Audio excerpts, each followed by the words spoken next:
Cabin crew, please take your seats for landing. Nagising ako dahil sa announcement na iyon. My son was now also woke up. As we look from outside the plane, we're already reminding the passenger for the takeoff.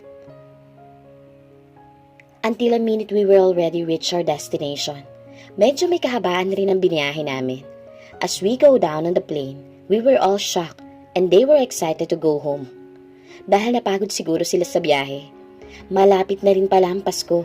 Mas mabuting sama-sama kaming magpapasko sa iisang bahay. I don't know but I feel nervous. My heart fluttered. Hey mom, wake up! We're already here. Naramdaman ko ang marahang pagtampal ni Noah sa pisngi ko na nagpagising sa akin.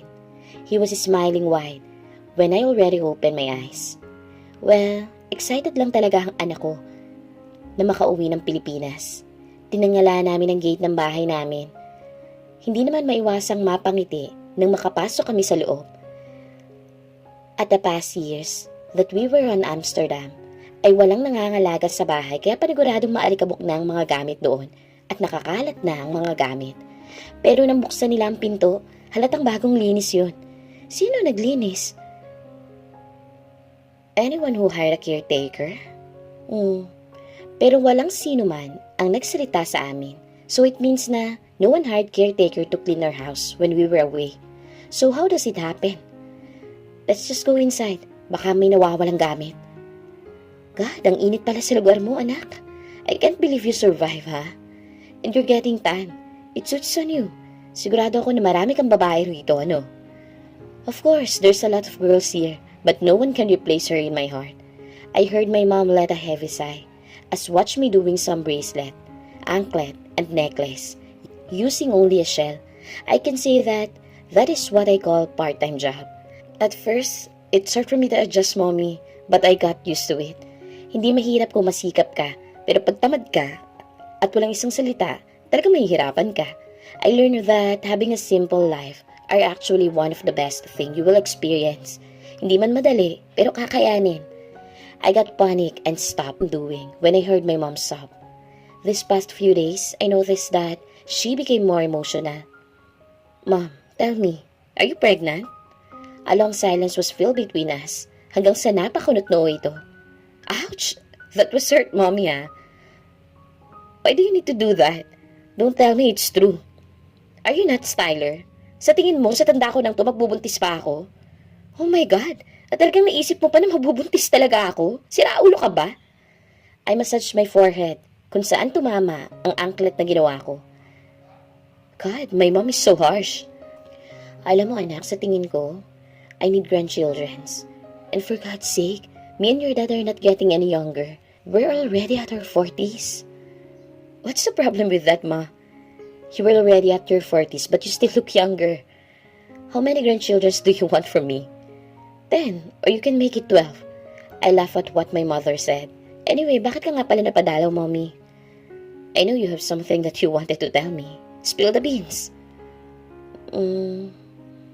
It's about the... And before she could finish her sentence, she was cut out by a series of knocks until the door of my small house opened. Sorry, hindi na ako nag-abala pang tawagan ka, Tyler. Bukas kasi ang pinto eh. May dilala pala ako para sa'yo. I saw my mother's reaction when she saw Magdalena. She looked confused. Oh God, why does you need to put me in such complicated and awkward situation most of the time? Oh, may bisita ka pala. Hi po. I guess you're the mother of Tyler po. You look gorgeous and stunning, Mrs. Elizar. It's Doña. Doña Iya. And yes, I'm gorgeous and stunning. I know that, right, son? I secretly laughed at my mind when my mom said that. The audacity of my mom. Kane Tyler Elizar? Napakagat ako sa labi ko when shifted my gaze to mom, who's giving me a dagger look. Okay, fine. Yes, mom. You're gorgeous and stunning. Like a diamond. I'm so lucky to have you as my mommy. Anyway, who are you, miss? How are you related with my son? Here we are. I don't know what should I do right now. I'm Magdalena, Doña. Me and Tyler, And before she could finish her sentence, I already got her. We're friends, Ma. I think I have a lot of things to catch up. And I think that you are the right person that can answer my questions. Kung ano ba mga ginagawa ng anak ko rito sa isla. Tuluyan ako nawala ng pag-asa nang mag-umpisa na magtanong si Mommy kay Magdalena. May namamagitan ba sa inyo ng anak ko? I hate your guts for going into my son's house, for insisting yourself at him. Babae ka, at sana magkaroon ka naman ng kahihiyan. Stop bothering my son. Nabalitaan ko na he already rejected you a lot of times, but you keep insisting yourself to him. Ayoko na may masaktan uli, at ang kalabasan, kasalanan na naman ng anak ko. My son was already committed to someone to spend his life with a girl he loved, and it wasn't you, Magdalena. Hindi ko magawang tumutol dahil may point si Mom. She may be so sophisticated, but she only want the best for me.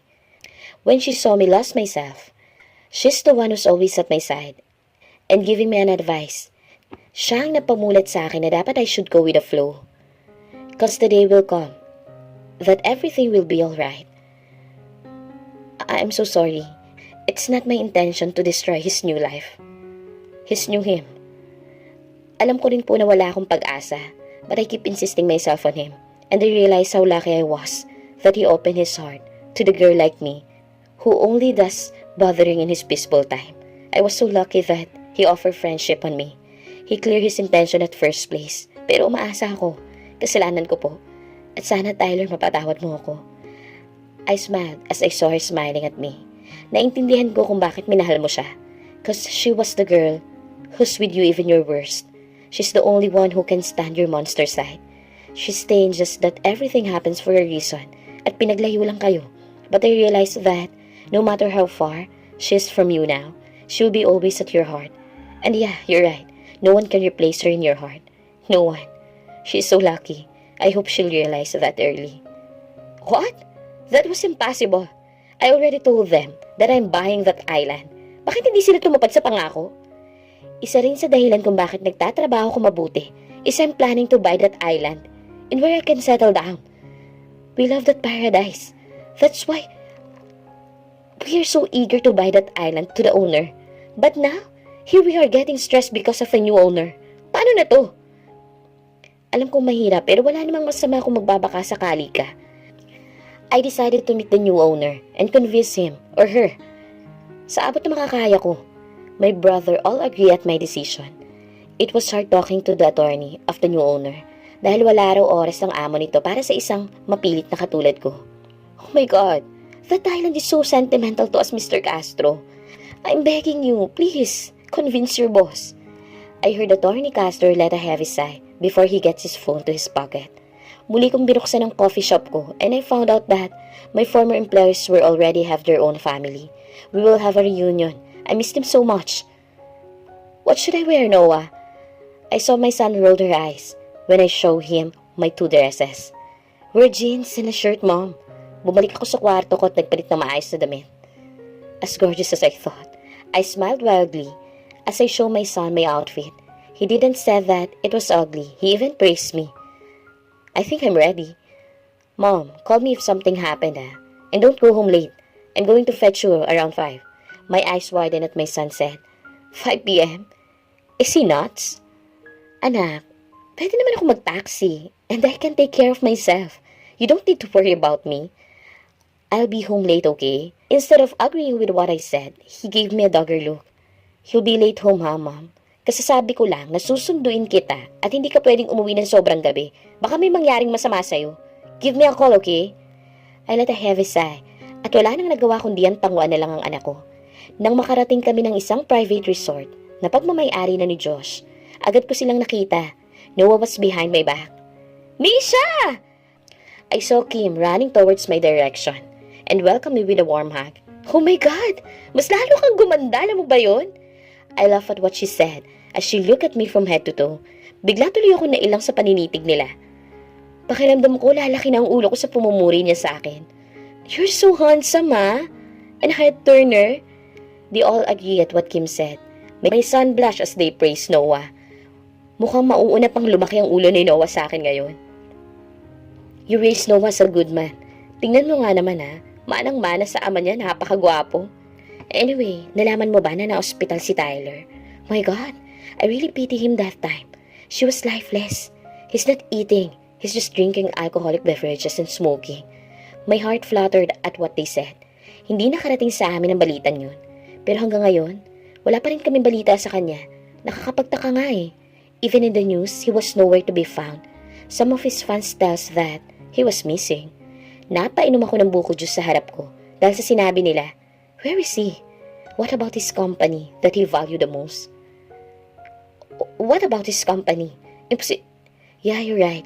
That was impossible. Because even the paparazzi don't know where they are. And about his company, he already gave up his position and transferred it under the name of his brother. Where's Tyler? And why it was so sudden? Does he already have a family? Okay lang ba siya? Hey, okay ka lang ba, Misha? Oh yeah, I'm okay. I will just go to the restroom. Nang makapasok ako sa banyo, hindi ko nagawang mapigilan ang nag-uunahan kong mga luha. I buried my face on my palm and cried silently. Pwede ko naman sigurong piliin ang sarili ko, di ba? Ang sarili kong kasiyahan. Misha, ayos ka lang ba? Mabilis kong pinahid ang luha ko nang marinig ang pagtawag sa akin ni Josh. I don't want them to think that I am not okay. Ayoko maging malungkot ang araw na to. Ayos lang ako. Let's go back. Even Josh was still confused. He just nodded his head. Natapos ang araw na yun mabigat ang dibdib ko. Napakaraming katanungan sa dibdib ko na gusto kong bigyan ng kasagutan. Mababaliw ako kapag hindi ko nalaman kung nasan siya. He will always have a part in my heart. No matter how many times I will convince myself that I already move on, I can still hide the fact that I still love him. Mom, do you have plans going to that? Bumangon ako mula sa kama. Nagumpisa ng gumayak. I just heard a long sigh when Noah left my room. I just wear a simple dress. I don't know why I'm wearing this dress though. This is one of my favorite that he wants me to wear. I just put a lip tint and let my hair fall. Ayos na siguro to. I should gain a convincing tone and power so I could able to convince her to sell the island to me. I'll fetch you, Mom. Drive safely, ha? Palingali nga ako sa restaurant kung saan napag-usapan na magkikita kami. Attorney Castor said that his boss was wearing a faded jeans that tucked in on his black tight shirt. Pero nakailang libot na ako sa restaurant, iisa lang ang nakita ko na ganong ayos. And it was impossible. The boss of Attorney Castor named Casey? Oh God, did I misunderstood it? At napagkamala na lalaki si Mr. Casey? Oh my God, mabilis akong lumakad sa gawin nito. Badshot na talaga ako nito. Dapat ako na munang nauna. Excuse me, are you... Misha? The handbag I was holding slipped into my hand and it fell on the floor as I saw his face. Maraming katanungan sa isip ko at alam ko na siya lang ang makakasagot nito. Why would he choose to buy the island? Could it be possible that he disappeared from the public eye precisely because he was living on his very island? It's nice to see you. Long time no see. Yeah, long time no see, Tyler. It's been 7 years since we haven't seen each other. I have never heard the news about him when we are in Amsterdam. That's why I was so shocked when I heard that my friends, the team met an accident during our flight in Amsterdam. And lastly, the things that I can't believe is when he gave up his position as a CEO to his own company. He invested his life there. So why does he give up his position? For what reason? I cleared my throat at binaba ang kutsara na hawak. I can't focus. My hand was sweating and trembling. Inabot ko ang baso na nasa harap ko. May laman yung tubig at ininom ko ang laman nun. Do you mind if we can order first? I'm starving. Yeah. What's yours? Kung ano na lang ang sayo. I closed my eyes instantly. I hold on to them of my dress tightly. Oh God, why does it feel so awkward? Bakit kailangan pang humantong sa ganito? Wow, pakiramdam ko mapapanisan ako ng laway. Pwede na ba tayo magsimula? Tungkol lang naman sana sa Islam pag-uusapan natin. You want the island, right? Yeah, isn't it obvious? Kaya nga ako naririto eh. Bakit ba ako nininervyos? My hands are even shaking. What's happening to me? I even heard him chuckle and made me blush, kaya mabilis kong iniwas ang paningin ko. Name your price. Baka hindi mo naman I can. At kaya ko. So stop. Just name your price. I saw a playful smirk on his lips, and that made me goosebumps. Really, huh? Then, I'm giving you this. It was the title of the lot. My forehead creased when he gave me a brown envelope na agad ko namang kinuha. Thus it may naibibigay niya talaga sa akin ng isla. I'm really not the new owner of the island, sweetheart. Did I heard it right? Did he just call me sweetheart? The audacity of the man. How could he? Wait, sinabi niya na hindi siya may-ari ng isla. Eh kung gano'n sinasayang lang nito ang oras niya. But Attorney Castor said, it was owned by this man. Nagugulahan na talaga ako. Mabilis kong ibinaba ang brown envelope sa lamesa at tinignan siya ng masama. Are you nuts? Attorney said that you were the owner. Bakit mo sinasabi ngayon na hindi ko may-ari nito? Buksan mo muna ang envelope para malaman mo kung sino may-ari ng isla. Nanginginig ang mga kamay ko habang binubuksan ang envelope na yon. At dahan-dahang inilabas ang titulo ng lupa. Nanlaki ang mga mata ko nang makita na ang pangalan ko nakasulat doon. What the hell? He named it after me? I own the island? Michelle Lazar? I couldn't help but laugh, sarcastically, as I handed him the document with my name on it. Come on, Tyler. This isn't the time for jokes. Let's just get to the point and talk about your price so we can finish this.